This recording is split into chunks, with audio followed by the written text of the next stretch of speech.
Good morning and welcome to a new day. My name is Priscilla Nyenator.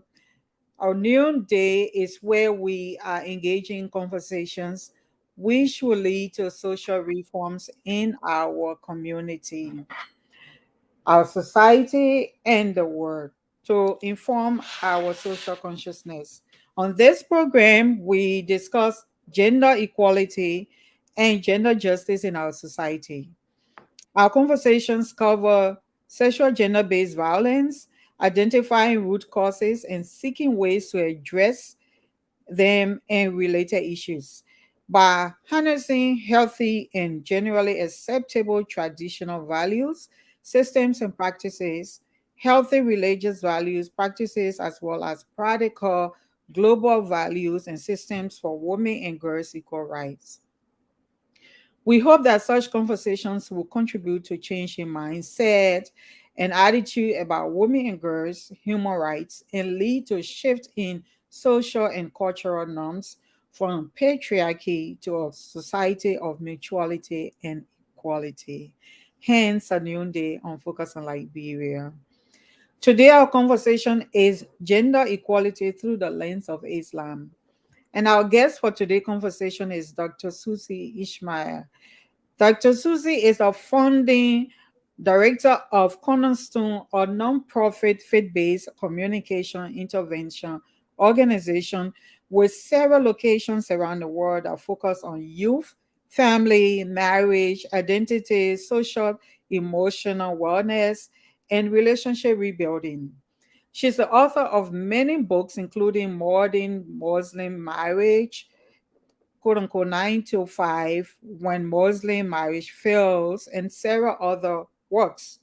She specializes in educating and empowering women, youth, and vulnerable populations by presenting a range of workshops, lectures, programs, diversity seminars, and corporate trainings, both nationally and internationally.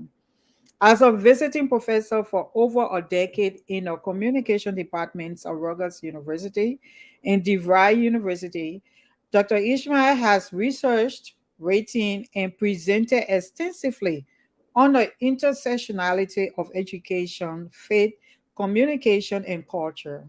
She has also served for many years as a student advisor, teacher, and board member of a local private school.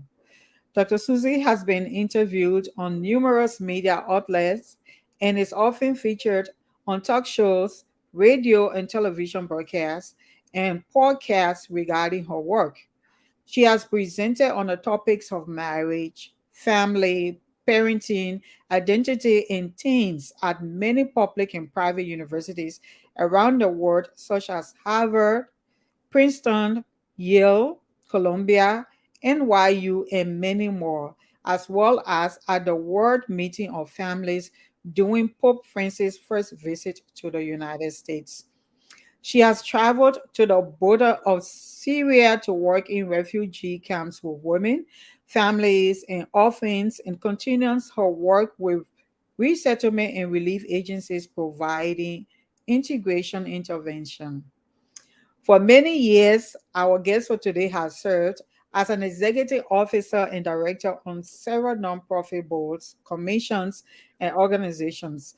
Her humanitarian work has been recognized with numerous awards, including the Ambassador for Peace Award and the Visionary Muslim Award. She holds an MA in Communication and in Human Services and a PhD in Family Studies and Intervention Strategies. Our guest for today lives currently in Princeton, New Jersey with her husband and 3 children. Audience, we are truly privileged to have this great woman granting us her presence on a New Day platform today. Thank you for agreeing to do this with us, Dr. Suzy. I am so humbled to have you. Hi, Priscilla. Thank you so much for the warm welcome and for the introduction. It's an honor to be with you to have this important conversation today. Okay. All right. So I know you said before that You get asked this question most times when you are invited to speak at conferences. And now I'm going to ask the same question. What does it mean to be a Muslim woman or a woman in Islam? Yeah. So, I think it's a great question, and it's a great starter question, to have this conversation. And I think, many times when that question is asked, it comes from a sincere place of truly wanting to understand and to know, because the concept of, being a Muslim woman, first off, we need to look at it and understand that it's not monolithic. There's no one definition for what does it mean to be a Muslim woman. There are stereotypes that are attached to perceived definitions of what people think it means to be a Muslim woman, but the reality is that it's not a one size fits all. Many times people associate the concept of being a Muslim woman with the hijab, the covering of the hair, the modest clothing. Many people associate what it means to be a Muslim woman with a certain cultural background, with that certain type of carrying oneself. Unfortunately, there's negative stigmas as well, that sometimes when people think of Muslim women, they think of very stereotypically negative words like oppressed, lack of freedoms, giving into a patriarchal society. And none of these stereotypes are true. And I think that's probably what we're going to uncover today together. Okay, thank you. So, the role model of Islamic history is the Prophet Muhammad. I like to start from the beginning. Even when I'm um, talking with a scholar some another expert from another religion, I like to begin with the one around whom this religion is rallied. So, for instance, I had a scholar from the biblical viewpoint, and then I started with what did Jesus Christ say. So, I'm going to begin with first, we're going to establish that the role model of Islamic history is the Prophet Muhammad, correct? So, absolutely. So, Okay. as Muslims, we believe he provides the guidance of how to live our lives according to the Quran, which is the holy book of Muslims. Great, great. Okay, so what did the Prophet Muhammad teach about the equal humanity of females? So when we look at, the historical context or the time period in which the Prophet Muhammad, peace and blessings be upon him, was born into, we see that that time period was known as the Jahiliyyah, or the age of a lack of enlightenment. And during that time period, the female was considered very low in value, very low in terms of worth. We know that female infanticide was rampant at that time. Women were kind of bought and sold and bartered like objects rather than being treated like human beings. And when the Prophet Muhammad, peace and blessings be upon him, received the revelation from God, among the first injunctions were injunctions that guided, the Muslim community and those who believed in Islam towards a valuation of women, a better understanding of what it means to be a woman, and that a woman is a human being who has rights and has a voice and has an opinion. And we saw it in the verses of the Quran, and we saw it in the actions of the Prophet Muhammad, peace and blessings be upon him, and how he interacted with the women in his lives. Okay, thank you. Can you please elaborate a little more, just for the audience sake? What do you mean by female infanticide? What was happening at the time? Yeah. So because the woman was seen as something not of value, and the goal was to have male children, because the male children were seen as being able to help bring in wealth, work with the parents, that they would be the ones to marry rather than the ones to be married off. The when families, when couples would have female children, especially if they had prior children, many times they would bury these female children alive, and they would bury them alive because they felt that they had no use for them, that there was no value in them. Okay.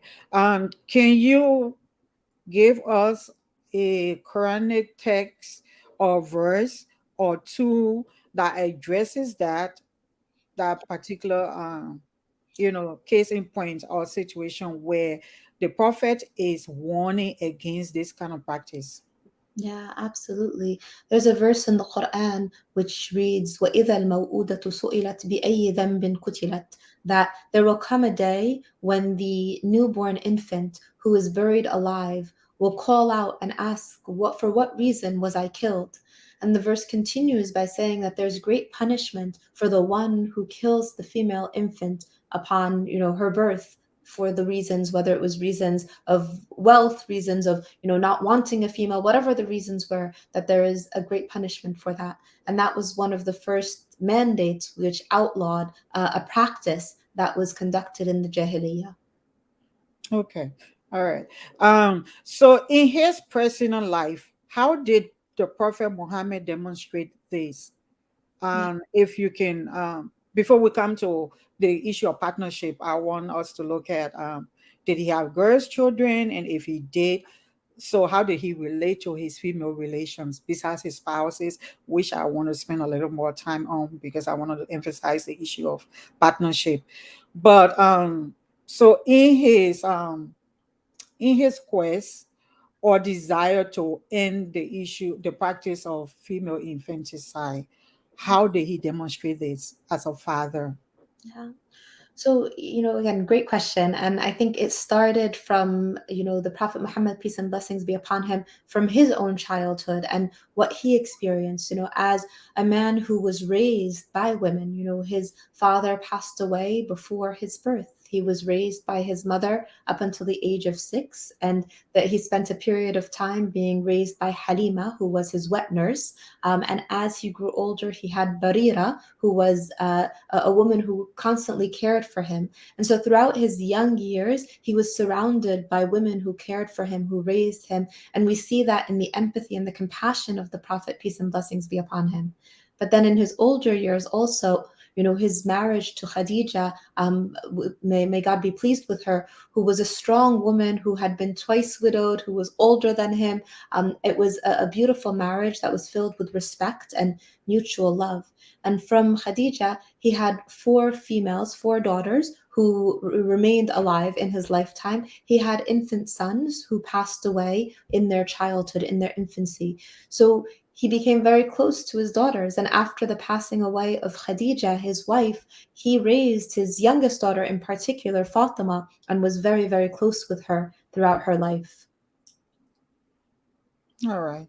Um, One thing, his last or farewell message before his death is notable for the rights of women. Tell us a little bit about that message.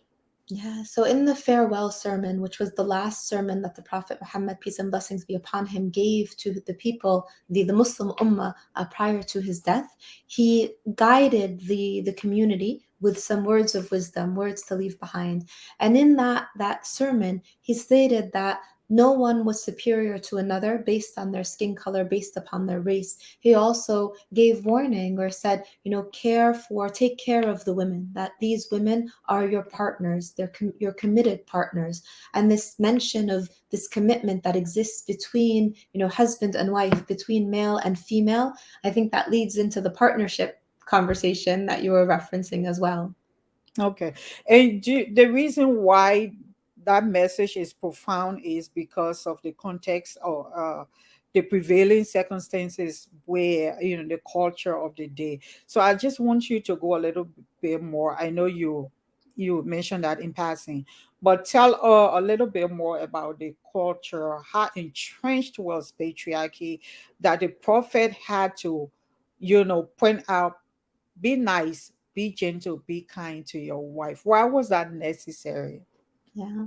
Yeah, that's a great point. And I think we're looking at a time in which again we saw women being really, kind of denigrated and put down simply because of their gender, being seen during that Jahiliyyah period of time as objects, for the pleasure of men. And that's why a lot of times, if anyone's familiar with 1001 Arabian Nights or some of the stories that came out during the Jahiliyyah period, we see that the concept of the harem, of one man having hundreds of women, being something that existed because the woman wasn't valued, the women didn't have rights. Women, for example, upon marriage, anything that they owned went directly to the spouse. And so women were often sought after in marriage, not because of their personality, not because of who they were, but because of how much wealth they could bring in. And this was another injunction that the Prophet Muhammad, peace and blessings be upon him, taught from the Islamic perspective, was that upon marriage, a woman maintained the right to her own wealth. So any inheritance that she received, any money that she had entering the marriage, that belonged to her. And men in the Quran were commanded to be the protectors and the providers over the women. In a verse in the Quran in which we're told, الرجال قوامون على النساء, which, sometimes, unfortunately, the translation can not be quite as accurate, but we understand it contextually, and we understand it from the practice of the Prophet, peace and blessings be upon him, to mean that the men are the protectors and the providers over the women, which means that the women have the right to, maintain a sense of their own honor and their own value, and that the men are meant to, take care of the provisions, not to marry a woman so that they can take her provisions away from her. Yeah, I'm going to just share from research. I'm going to just share a few information that I have come across as I continue to read about Asian societies like the Middle Eastern society of the time, um, and the Greco-Roman. Even as I studied, and biblical history, the Greco-Roman society, and all of that, how women were viewed. So just a quick background. Let me see. So before the advent of Islam, the pagan Arabs, from according to history, used to bury their female children alive, which you explain, make women dance naked in the vicinity of the Kaaba during the annual fairs, and treat women as mere chattels and objects of sexual pleasure, possessing no rights or position whatsoever. These teachings of the Quran were became therefore were revolutionary, you know. uh, and then even though it goes on to explain about unlike other religions that regarded women as possessed of inherent sin, and so from that background they were distrusted and treated less. So it was in the midst of this the Quran declared, "O humankind, reverence your guardian Lord who created you from a single person, created of like nature, his mate, and from his pair scatter, male and female. So reference Allah through whom you demand your mutual." So the issue is the issue of mutuality, and reference the womb that bore you, for Allah ever watches over you. And the prophet also said, women are the twin halves of men, not the subordinate. That is not what I'm reading from here, but the twin half. The Quran emphasizes the essential unity of men and women in a most, in really beautiful, seemingly of equality, like this one where it says, your wives are your garment and you are a garment for them.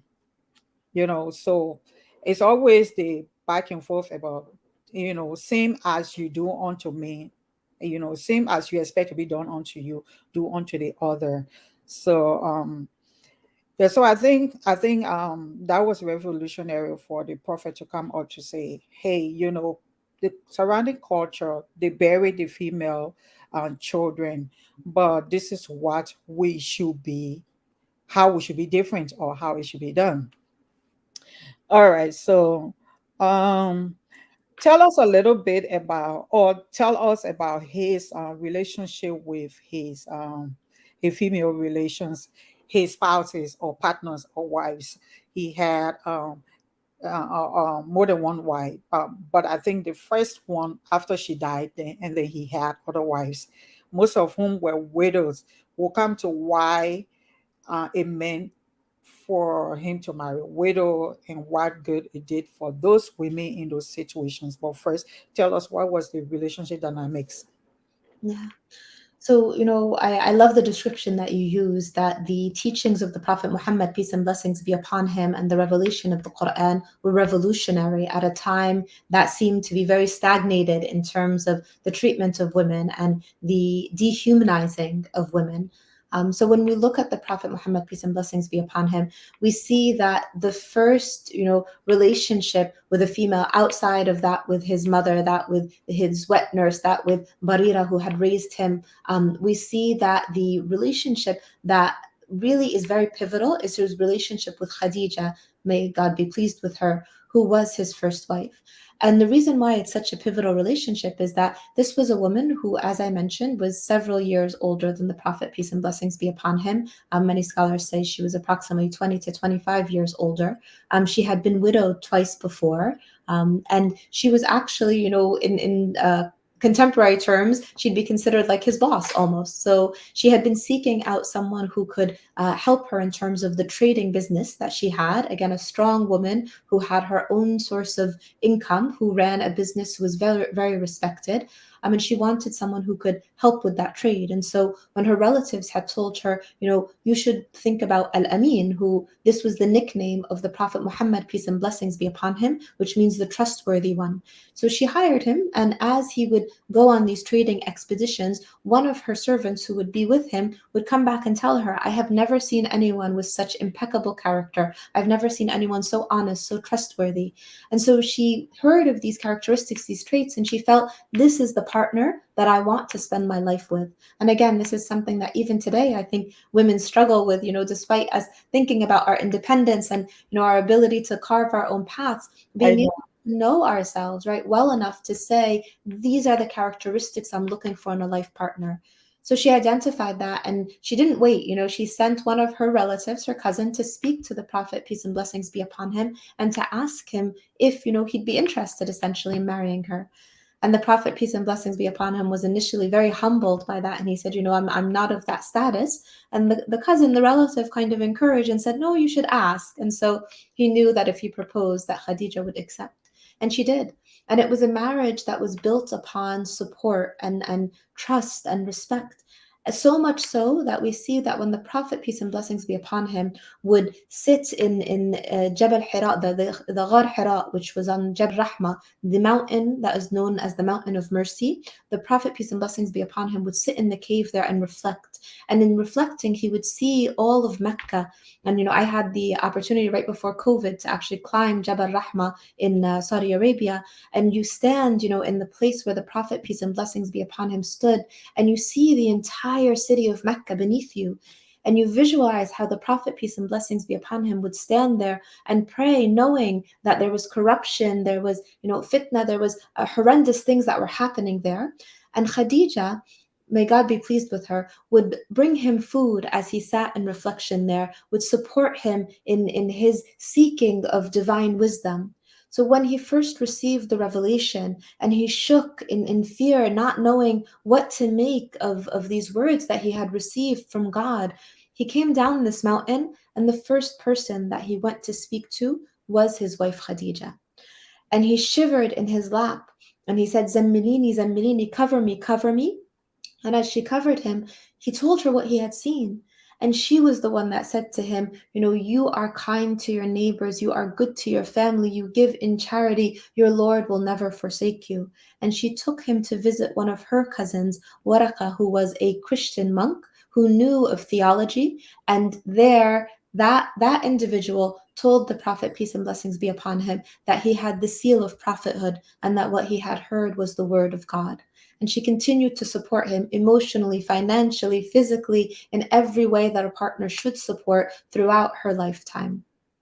Yeah, yeah. I guess that explains. I don't remember the author or the person who said that this statement. Who made this statement before that Islam was the only religion amongst the monotheistic religions that was born in the lap of a woman. I guess that explains. Yeah, that just beautifully explains that he was able to seek our advice, and then um yeah, and then just listen to to her as a partner.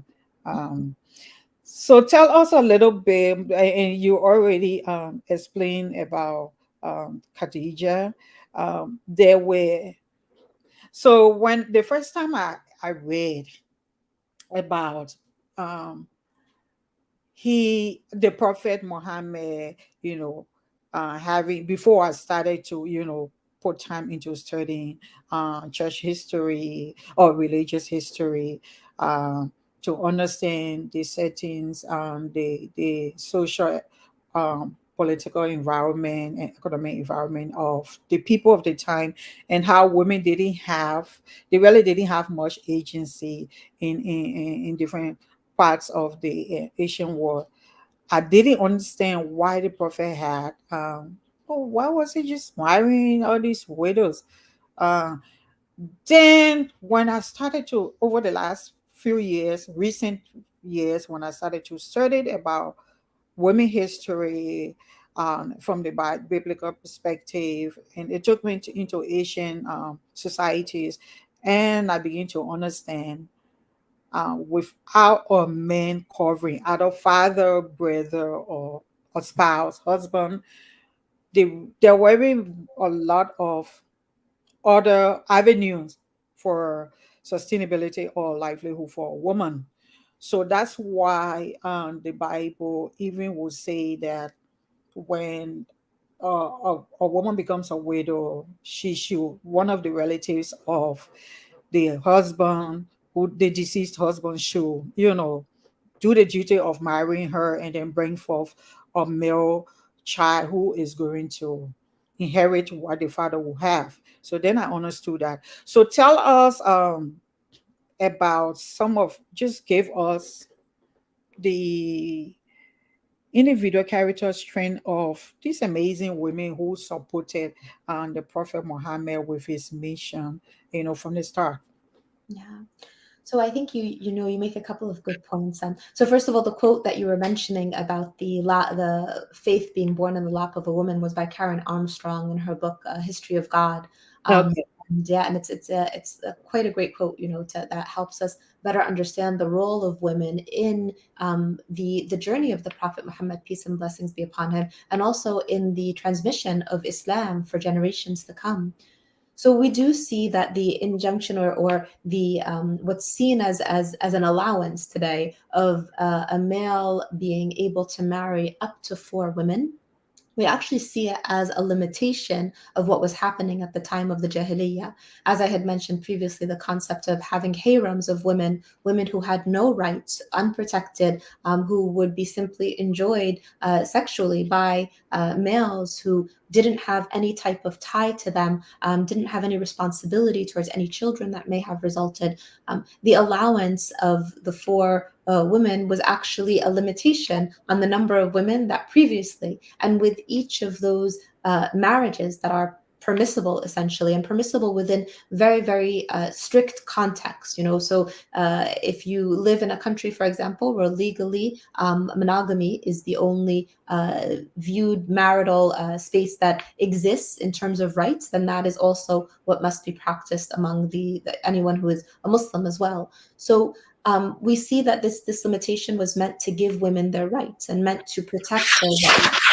Women had the right to be cared for, had the right to be protected during a time, as you said, where women had very few outlets, or avenues to be able to sustain themselves. And we see the rare exception maybe in the example of Khadija, may God be pleased with her, who did have an inheritance from her father, who she grew into this business. But that wasn't the case with the majority of women. So we also see that there was a reason behind each of the Prophet, peace and blessings be upon him's marriage. And in each marriage, there was a lesson to be learned and a guidance for the Muslim community. So, the first person that he married after the death of Khadija, may God be pleased with her, years later was Sauda, who was a much older woman who he had married with the intention, she was a widow, much older, didn't have any young children of her own, and Fatima, his youngest daughter, was very young at that time. And so the intentionality was to build this family structure with Sauda. And we see each of the subsequent marriages, whether it was marrying widows or marrying someone who was divorced, even, were again had intents and purposes behind them. Okay. All right. Thank you. We're going to take some questions if you don't mind. Um, so let's see whether we have questions. So why is the stereotype of women being suppressed in Islam so widespread? Dennis is jumping ahead of my questions.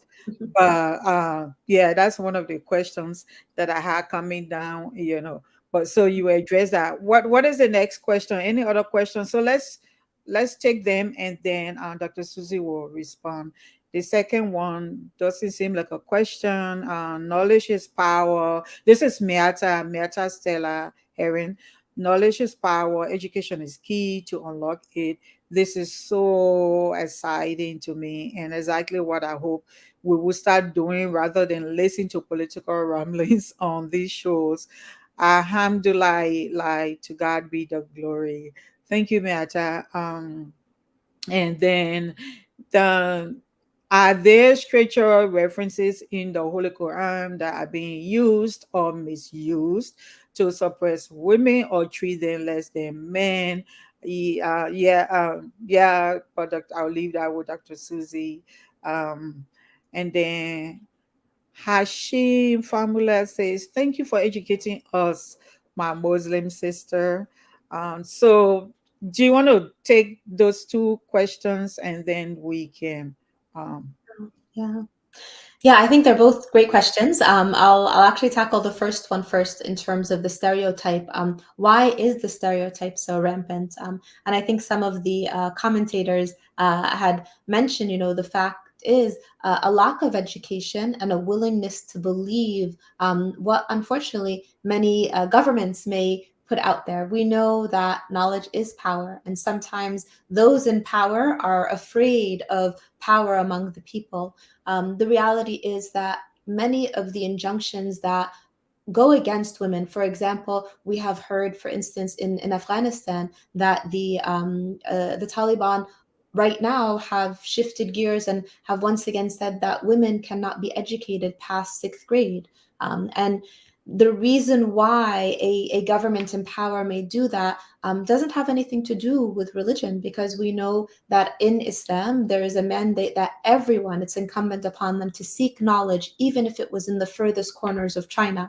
And this is not an injunction just for men, but it's incumbent upon both men and women.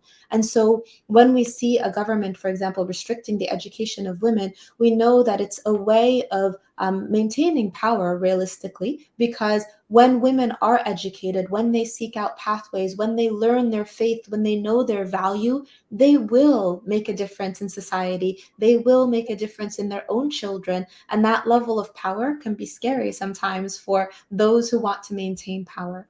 So, whether it's mandates in terms of the way that women dress, for example, in Saudi Arabia and other countries, we see sometimes a forced niqab, which is a form of hijab that is all black and covers the face completely, and even the eyes in some cases. In our faith, in our religion, we are told that there is no compulsion in deen, which means faith cannot be forced. And so, even the choice to wear hijab is a commitment to God, a commitment to faith, and not something that should be forced. So, I think the stereotypes that we see come from cultural norms, maybe that are established, that are actually very far from the faith, rather than linked really to the faith or injunctions in the faith. So that's the first question. The second question that I thought was also a really good one asked about verses in the Quran that may be miscontextualized or that may be presented in a way that shifts the meaning or translated in a way that's used, whether it's for political gain or personal gain. And absolutely, we see this, of course, in many of the scriptures when people decide to use religion to promote their own point rather than to utilize religion as a pathway to faith and to closeness to God and an improvement of the individual. Some of the verses that we see that are taken out of context in the Quran is a specific verse in Surah An-Nisa, which is a chapter which has the title "The Women." And it's a chapter that has the title "The Women," again showing the value of women. Yet in this chapter, there is a verse that references a terminology that has been discussed by many scholars and modern day scholars in particular, that utilizes a word that has been in the past maybe a couple of decades translated as to hit. That if a spouse fears that the wife will do something that is insulting to the marriage or insulting in any way that is of disobedience, then he may hit her. And yet, when we look at, again, first of all, contextually, understanding the Quran in the way that the Prophet, peace and blessings be upon him, lived his life, we see that the Prophet, peace and blessings be upon him, and the companions who surrounded the Prophet never raised the hand to hit any of their spouses. That if there ever was a disagreement, there was an action called yahjur, which means to leave them. That when there was a disagreement, the husband would leave the house or leave the wife for a period of time to cool down. We saw in the example of the husband of Fatima, the daughter of the Prophet, peace and blessings be upon him. We saw it with the Prophet himself when there was a disagreement or a time where he didn't see eye to eye with his spouses. So when we look at it, the etymology of that Arabic word, we actually see that it means that the meaning of it is not to hit, but to leave. And so, again, the way that it's translated, and those who control the education, unfortunately, sometimes control the narrative. So, unless we seek out our own education rather than just, kind of buying into, definitions or explanations that are not contextualized, unless we really learn what our faith really means, it might be easy to be misled. And that's just one example. I know there's a few others as well, but you will find that they're miscontextualized and they're taken, the meaning of them is often lost in terms of looking at the etymology of the words. Thank you so much, Dr. Suzy. And if I may just compare to what is really familiar to me and to the person who asked the question, is also uh, Christianity. So that's why I like to, these kind of conversations, I like to, when I started from the beginning, I like to say, I'm going to, what does Jesus Christ say or do? Mhm. What did the Prophet Muhammad say or do? Right? So, um, so there is one thing that I think if we're honest to open our eyes that we can identify is that uh, some of this religion, the people they claim to rally around, they you can see in ways in which they depart from how those people live, from the utterances and teachings of those people. So we see that play out in Christianity as well. So as the stereotype of women in Islam is widespread and are suppressed, so is it in Christianity. There is this general misconception of women's subordination, using text out of context, misconstruing Ephesians 5:22, that women should submit. And that is a mutual case where verse 21 says they should submit to each other. But then there is a movement of verb and yeah in there to misconstrue that statement so that it applies only to women. And so yes, I agree with you that it is culture more than it is the religion itself, or it's supposed to be the religion itself.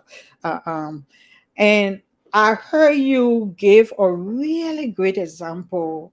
One of the presentations where someone asked you, "What do we make of Muslim this generation and a lot of other Muslims that are being unmarked?" Because the same thing is happening in Christianity. A lot of us are being unchurched, and and I can confess that I am for almost going to 3 years or so being unchurched. So, and then your response was, rather than we pointing fingers at people for leaving, let's examine ourselves. Let's ask ourselves, what is it that we're doing? And then you give an example of going to the mosque. I think when you're much younger, also, and the entrance of the women entrance was so ugly and nasty Mhm. that you didn't want to go to the mosque, until by the grace of God, someone was able to speak into your life and say, "My child, this is not Islam. This is culture." Yeah. So there are just some practices that they infuse honor the religion, but that are just cultural and not what the person who heard from God, in whose name the religion is rallied around, has said. I Mhm. hope that answers your question. I just wanted to add to what Dr. Susie said. So it's really about balance. It's really about how, from what I've read so far about the Prophet Muhammad and about Islam, the true teaching of Islam, without the patriarchy being read into texts and practices.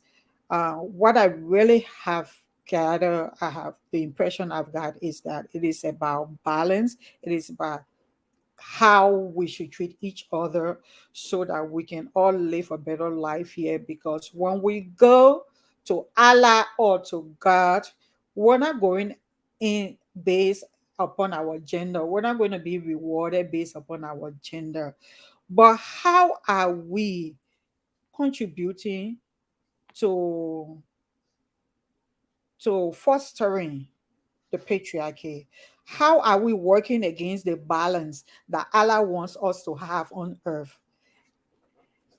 And you have said again, uh, um, during one of your talks, you said you were talking to women, and it was the women program, and then you were saying to us, you say, how do we train our girls and our boys? For instance, we train our girls, make all the good grades, get your BSc, get your masters, get your PhD, but be a good cook.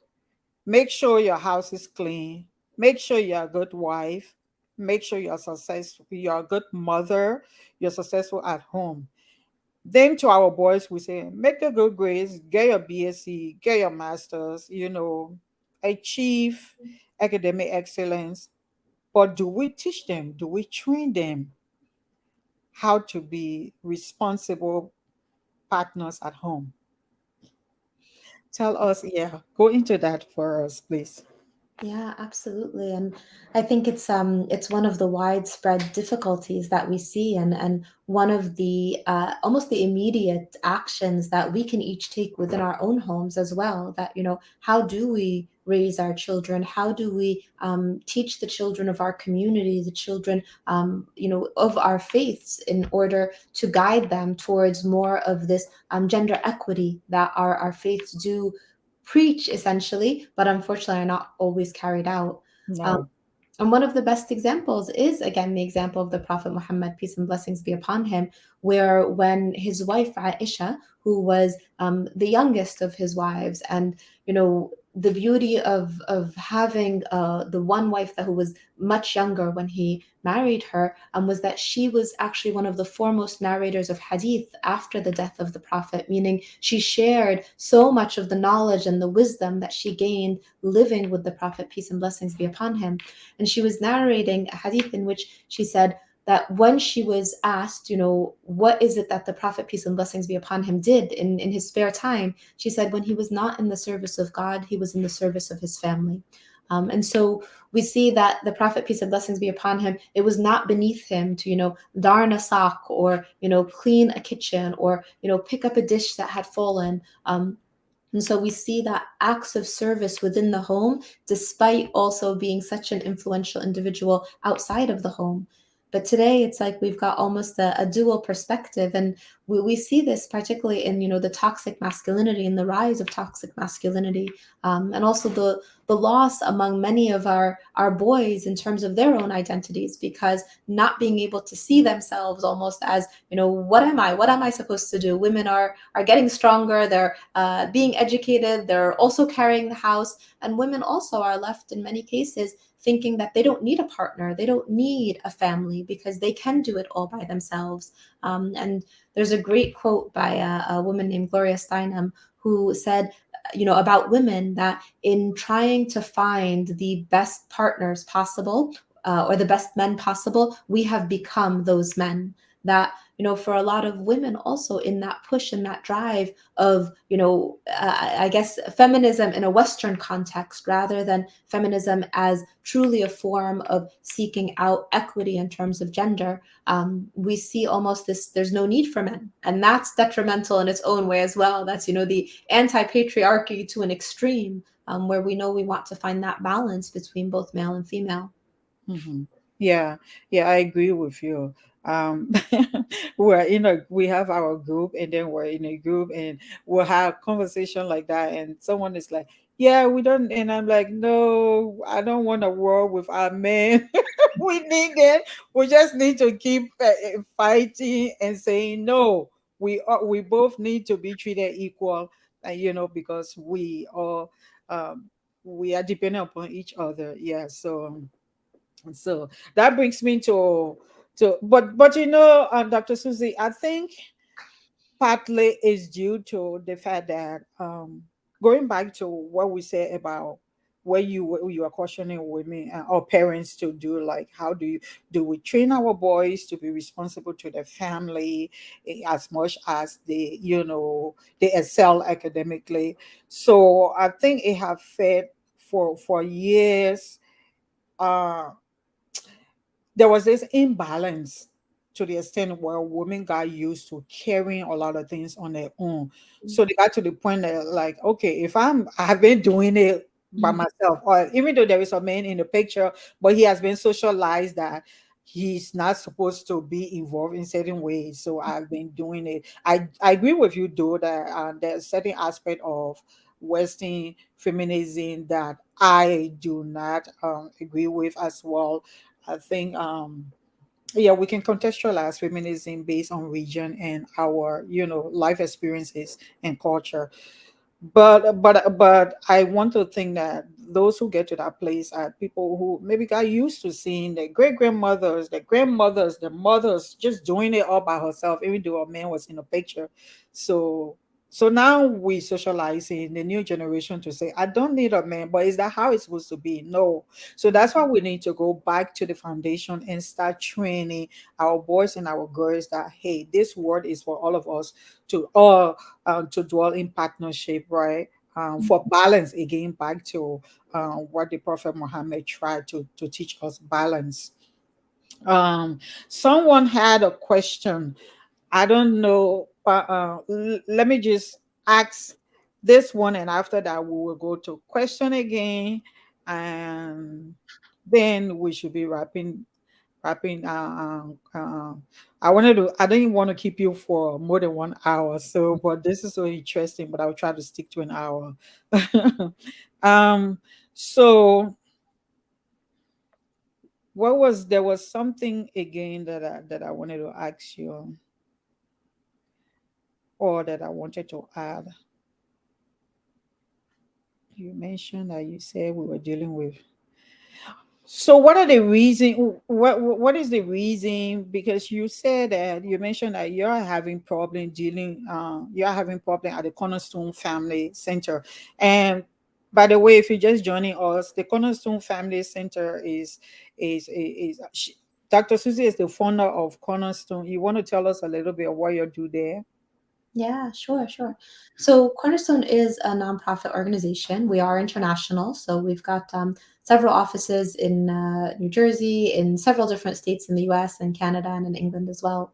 And we focus on faith based relational communication intervention, which means rebuilding families, rebuilding relationships, starting at the intrapersonal level, meaning the way that people relate to God, to faith, to their spirituality, and how that affects their view of themselves, how they value themselves, their self talk, self esteem. And then we look at how that impacts the interpersonal relationship. So problems in marriage, problems with parents, problems with friends, problems, with identity. And we work through basically the different categories of the life cycle of the human being, from birth until, geriatric care as well. And we try to deal with the difficulties by providing programming, education, and intervention sessions, which is an alternate form of counseling that focuses on spiritual, psychosocial, emotional wellness, meaning a holistic approach to improving people's lives and improving it in a way that they can relate to in the language that they speak. So we do offer our services in 14 different languages,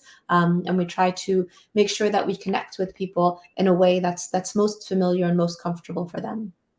Okay. So I learned that you do not have only Muslim coming for service at Cornerstone. Even though initially, it sounds like initially you started it for the Muslim community, but it has grown beyond the need for service is more outside the Muslim community. Yeah, yeah, that's right. We did start Cornerstone with the intention of focusing on problems within the Muslim community, primarily marital problems. People were having trouble getting married, people were having trouble staying married. So that was the focus. And little by little, we kept expanding to address youth problems, issues of identity, relationship, sexuality, parenting problems, anger problems, loss problems. And then we began to realize that so many people were seeking a faith based perspective, regardless of what their faith was, and that in the US, therapeutic interventions are very much secular. And for many people, ignoring that spiritual aspect of their life, that faith aspect of their life, doesn't do justice to them holistically. So currently, we have, I believe it's about 32% of our clients across our offices are non Muslims, who are individuals seeking out a faith based perspective to solve their problems and to get through whatever difficulties they might be facing. Okay. All right. Okay. I think we have time for a question or two before we wrap it up. Someone saying, "Why are you saying peace be upon him when you refer to the prophet, but say may she be pleasing to? Isn't the woman still at the mercy of a man?" Um, Jerome gay man question is, why are you saying, why when you mention the name of the prophet, you say, may peace be upon him. But then when you mention the name of a woman, you it's different. Okay. So it sounds like it's not balanced or equal. Let's go to the next question quick. It Okay. Johnny, I can say your last name well, so I wouldn't try. But Johnny say it is hard for women to prevail in a gathering of men. Oh, I don't think it's a question. Men always feel like they are the authors of Islam. And I don't think it's only Islam. Men feel they are the author of Christianity as well, and the author of life as they make the laws. Even in this country, we see that's happening. Uh, so even if a woman is educated, I'm sorry, they remove that. Okay, the next statement is recently there was a lynch of a university student or girl in Nigeria. Is that a lot of Islam? How can we hold people responsible for these crimes? And the next question. So, do you mind if I pause you there, Priscilla, and just answer Okay. the questions so that I don't lose the thread?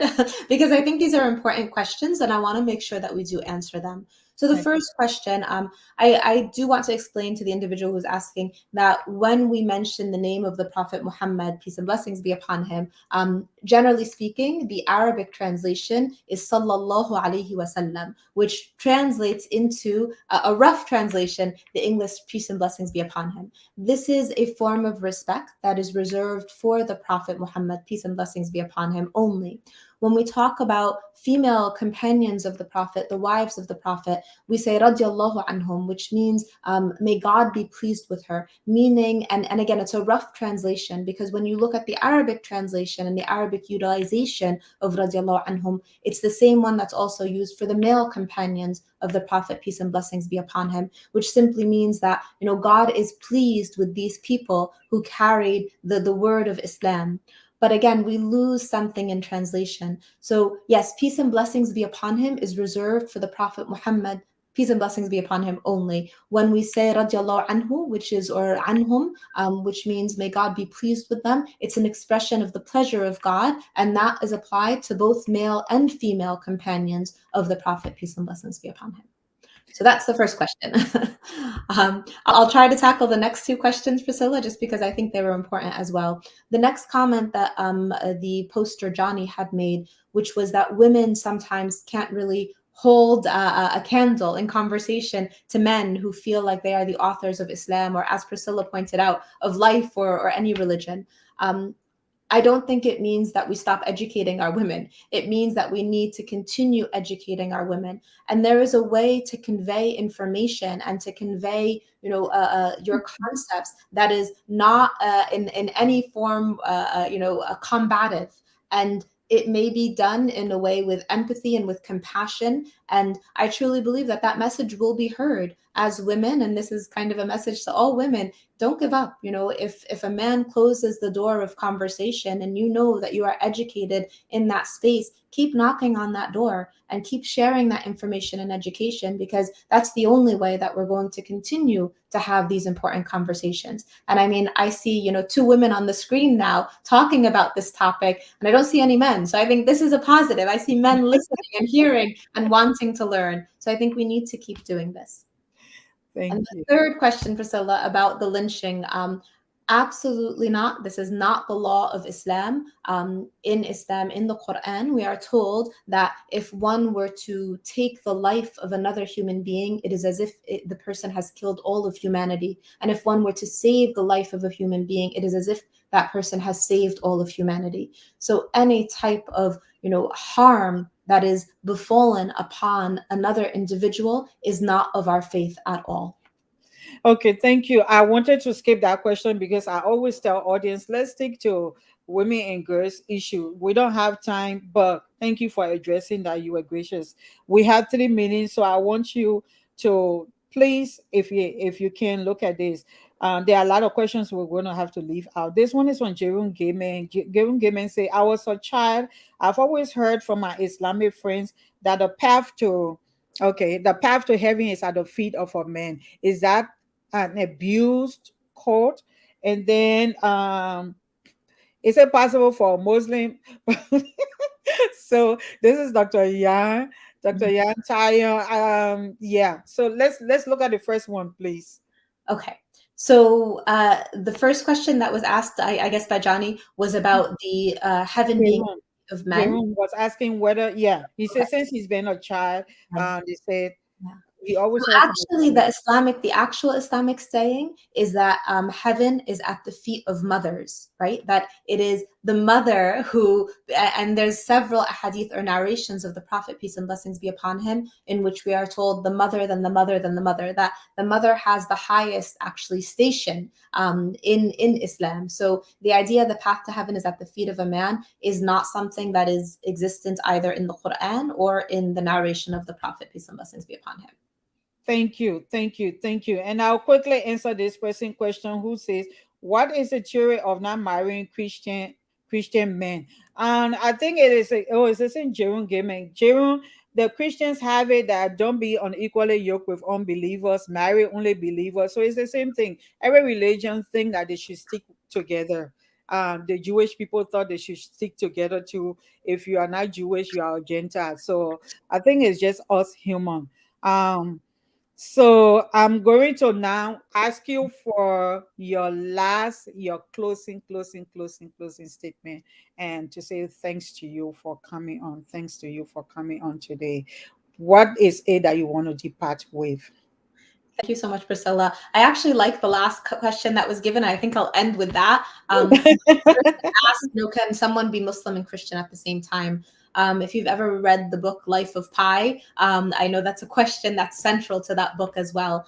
I think the reality is that we all find our path towards God by adhering to a faith that speaks to us, that guides us, and that's essentially any faith, whether it's Islam or Christianity or Judaism, or any other type of faith, is meant to be a guidance, a book of scripture that allows us to make sense of life, and a guide that leads us through that scripture. So I think, we choose our path based on the book of scripture, based on the guidance through that scripture that speaks most to us. And, we pray that God accepts our path that we've chosen, as a pathway that makes us better individuals, that makes our communities better and our societies better.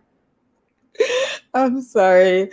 There is another question about our president. The president for our country, Dr. Tyron, is asking, why is President Josh? We are trying to be both. I don't think Dr. Suzy can address that for Josh, President. We will have to invite President. We are on FOL.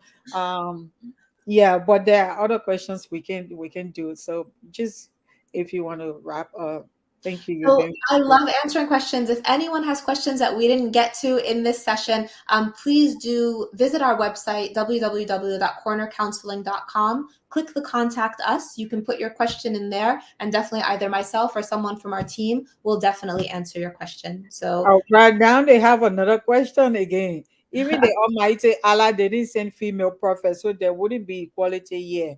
But in terms of worship, we are equal in the sight of the Almighty God. So even the Christian God didn't send Jesus is not a woman. So does that mean we can be equal as well? so I will say definitely, and we started our conversation with this, Priscilla, that the women of Islam factored very largely in the journey of Islam. There is a chapter in the Quran, as I said, called the women. There is a chapter in the Quran called Maryam, which talks about Maryam in Christianity, Mary, the mother of Jesus. And in that chapter, if anyone is interested in better understanding the role of women from an Islamic perspective, learn about the view of Maryam. And I think, as that's as close to a female prophet who carried a message as one can get. Yeah, and yeah, so that's just it. It's just for us to engage our thinking. That's what the new day is about. I mean, God could decide to send a set of twins as prophets. Say, let's send a female and a male.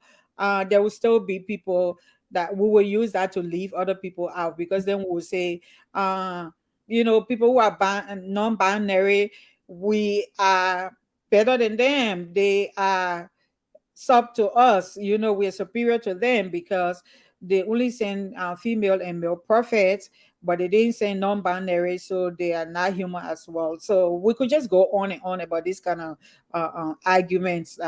Why was Jesus male? That means male are superior. Why was the prophet male? God said Allah sent, so that means males are superior. So if Allah decide to send Muhammad and a female, then we'll say other humans are not humans because they are not male or female. I think what those people expound is what we should, if we claim to be followers of Prophet Muhammad or Jesus Christ or Buddha, or all the people that we try to follow the example, we should really be true to what it says. The Quran is replete with verses that we didn't have the time to go into, where men and women are being addressed equally here. Um, People are going to stand before Allah not based on the gender.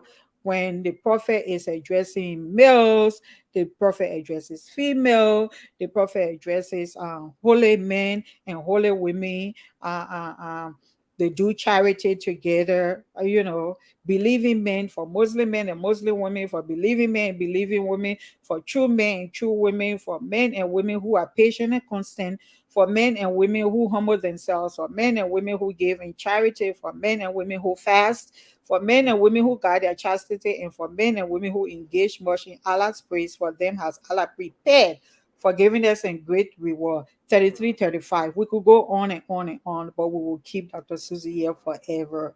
But we see it clearly written that we're all addressed not based on the person who brought the word because of the person's gender. That means everyone in his gender is superior than the other. We're all equal before our gods that we believe, whether it's Jehovah, whether it's Allah, if we're being honest and true to ourselves. So the bottom line I wanted to close with, I think that's what I went on there. Patriarchy was never intended nor practiced by the Prophet Muhammad. Therefore, women and men are equal before Allah. Therefore, women and men are equal before Allah, and that patriarchy is cultural. It wasn't taught by the Prophet Muhammad. Thank you so much, Dr. Susie. Thank you. Thank you so much for having me on the show. And I look forward to further conversations. They say you should come back. All right. Maybe one day I will. Thank you so much, Priscilla. Okay, okay, Dr. Susie. Take care. All right, folks. So, y'all, thank you for staying with us. It's a new day. It's a new day. This is a platform where we'll be challenging our biases. We'll be challenging the things, our perspective. Let's be interrogating. Why do we believe certain things in certain ways? Hopefully, that we will be able to shift and have a social reform in about women issues, and they will inform our policies as well. Thank you. Thank you, and have a blessed, blessed Sunday.